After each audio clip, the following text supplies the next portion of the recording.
Alô, amigos e amigas, esse é o programa Agenda Econômica, que hoje vai examinar o papel do CAD, Conselho Administrativo de Defesa Econômica.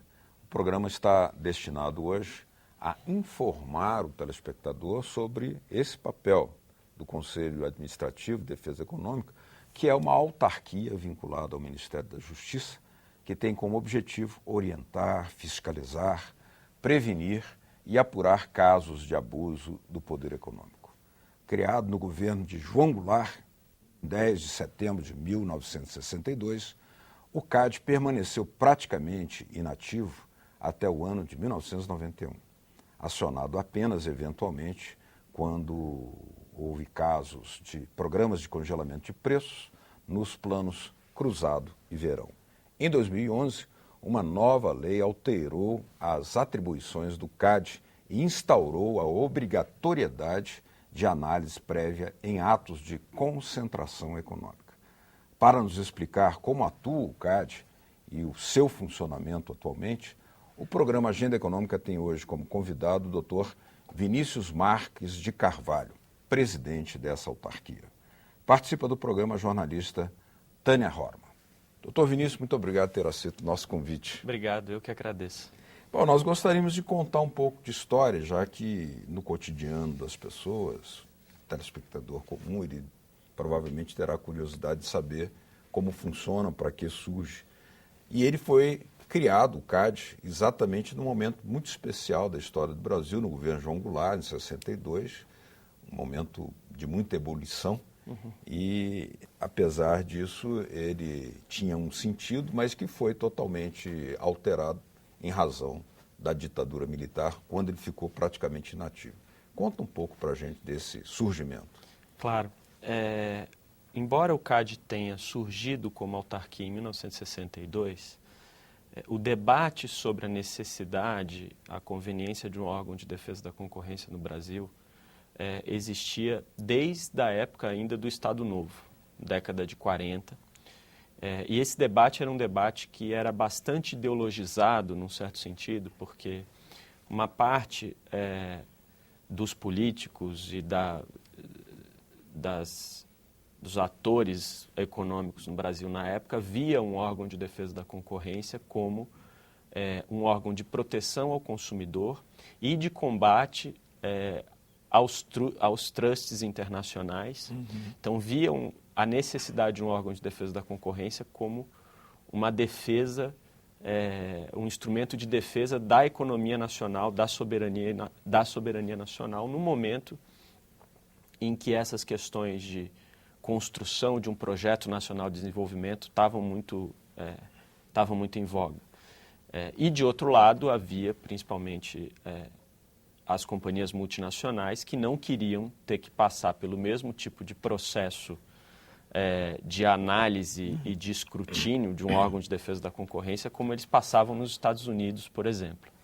Então, esse debate durou muito tempo no Brasil. O projeto de lei que nasceu o CAD em 1962 tramitou durante muito tempo nas casas do Congresso Nacional. E em 1962 nós temos o nascimento do CAD, mas ainda ali, naquele momento, não como uma autarquia, como um conselho vinculado ao Ministério da Justiça, mas não havia, os seus conselheiros não tinham mandato, não havia uma discussão sobre a independência e autonomia do CAD. E durante esse período de 62 até 94, de fato, como você mencionou, foi um período em que o CAD teve um papel de não protagonismo na orientação e na organização da ordem econômica no Brasil, por vários motivos, né? Primeiro, porque o Brasil vivia um período de hiperinflação durante esse momento. E nesses períodos de hiperinflação, uma variável que é importante para o órgão de defesa da concorrência atuar, que é a variável preço, ela fica instável e você não consegue, por exemplo, com base nessa variável, identificar se há um cartel, se não há um cartel ou coisas desse tipo. Perde o parâmetro, né? Perde parâmetro e, de outro lado, havia uma série de políticas governamentais de controle de preços. seja controle de preço via tabelamentos, como você mencionou agora há pouco, seja um controle de preços via atuação de várias empresas estatais, né, na economia, que acabavam sendo utilizadas como instrumento de combate à inflação também. Então, esses instrumentos a que o senhor se refere, eles esvaziavam a função do CAD naquele momento? Sim, de certa forma acabavam esvaziando, porque sobrava muito pouco para o órgão de defesa da concorrência fazer. Além disso, até 94, nós não tínhamos consolidado na Lei de Defesa da Concorrência o controle de estruturas, o controle de atos de concentração. Fusões e aquisições não passavam pelo crivo do CAD. Então, o CAD tinha um papel voltado, em tese, para controle de condutas. Como eu mencionei, o exemplo típico é cartel. E esse crivo que o senhor se refere estava onde, nesse momento, que não estava nas mãos do CAD?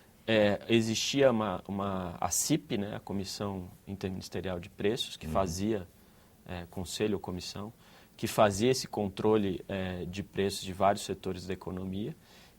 Existia também a SUNAB, que na época tinha um papel importante, os fiscais, né, da SUNAB, enfim, também nesse contexto de tabelamento e controle de preços. Então, talvez tivesse aí o protagonismo, porque a política era...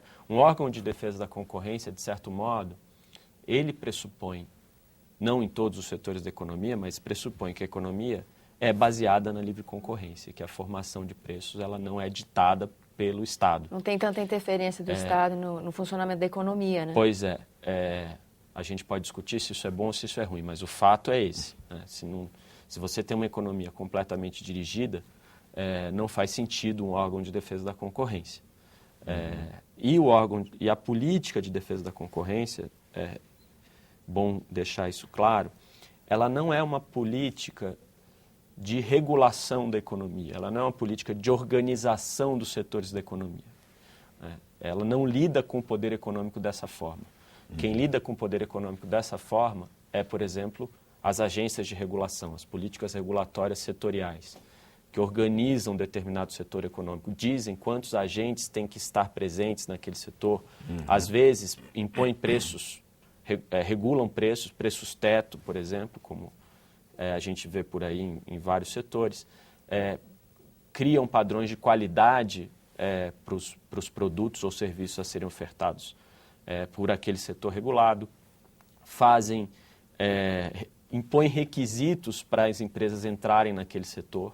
Hoje, por exemplo, se a gente olhar no setor de saúde suplementar, uma empresa, para se constituir num plano de saúde, ela tem que cumprir uma série de requisitos, não só de capital mínimo, como também do rol de procedimentos que ela tem que prestar, ela tem que oferecer para os segurados.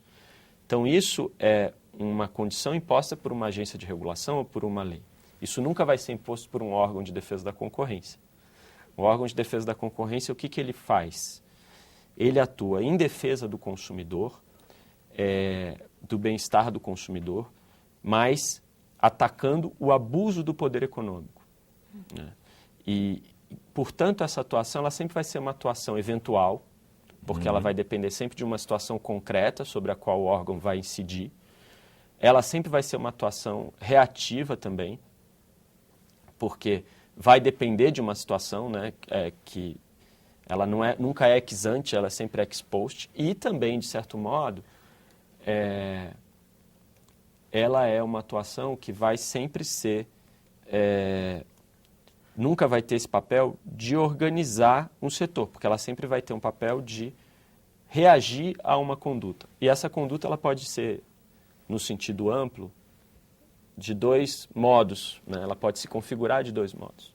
Ela pode se configurar numa conduta de fato anticompetitiva, um cartel, um acordo de exclusividade que gera efeitos anticompetitivos, uma venda casada, uma fixação de preço de revenda. Aliás, a gente tem uma lista enorme na lei de condutas que podem ter efeitos anticompetitivos.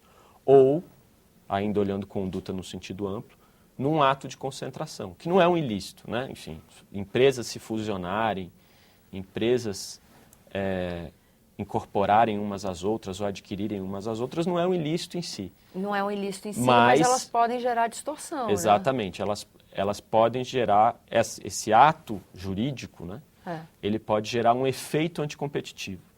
E é esse efeito que o CAD vai analisar em cada caso concreto e, se identificado, impor restrições a esses tipos de operação. Doutor Vinícius, na sua resposta, o senhor falou que o CAD ele tem uma ação reativa, né?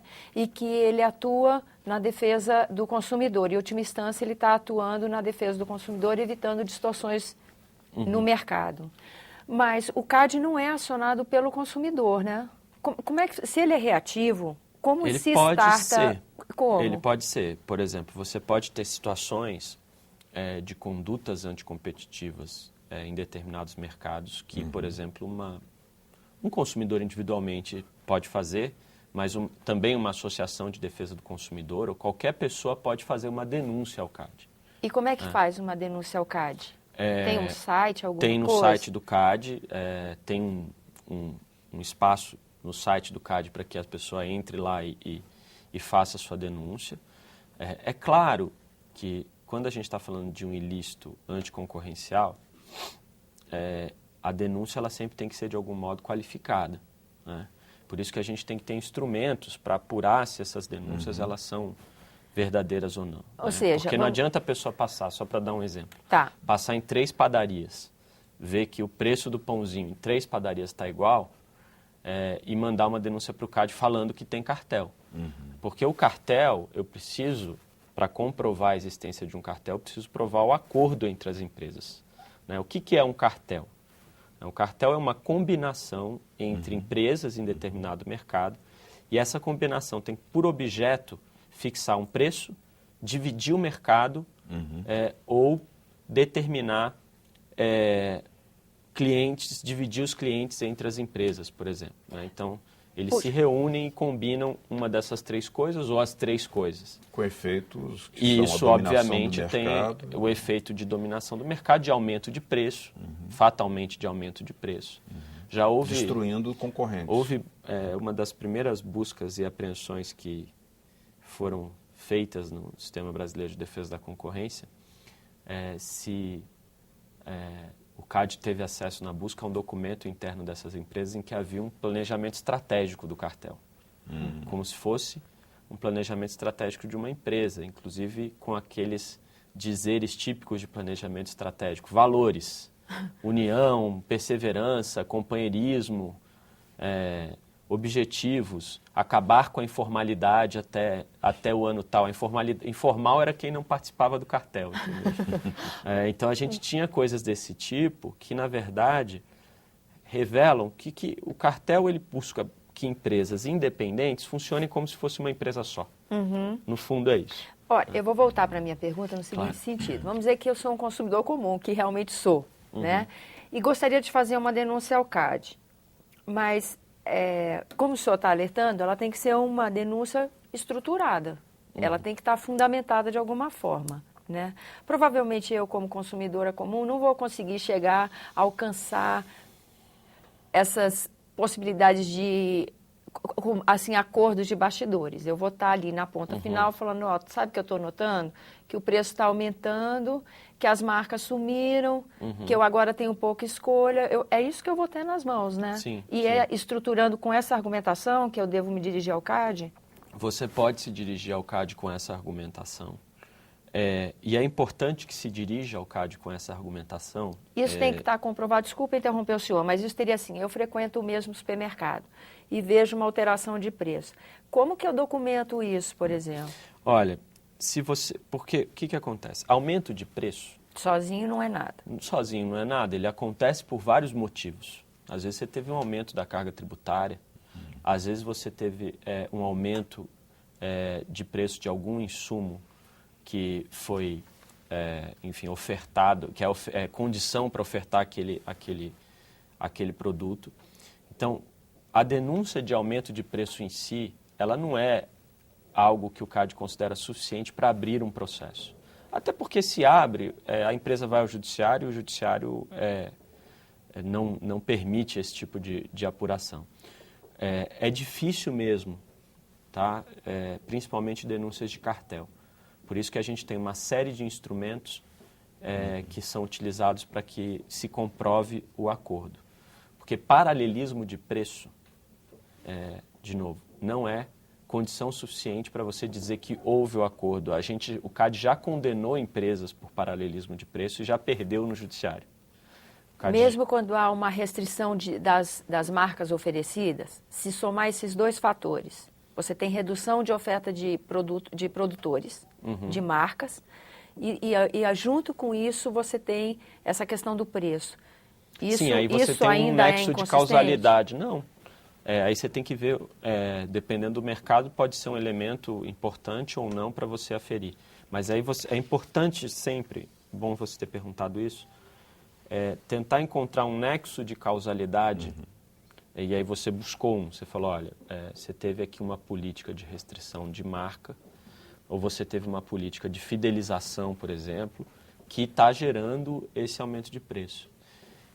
E aí, talvez, até a relação entre causa e consequência, ela mude um pouco, porque o que é importante para o CAD é a causa. Né? Só para encerrar esse argumento. Quando o CAD condenou, por exemplo, a Ambev, 3, 4 anos atrás, por um programa de fidelização que chamava Tô Contigo, Sim. que era um programa que fidelizava bares, o CAD ele condenou o programa e ele pressupôs que aquilo teria um impacto em preço. Porque o que a Lei de Defesa da Concorrência faz é dizer que o efeito potencial da conduta é suficiente para você condenar. Ou seja, eu não preciso provar que o efeito aconteceu.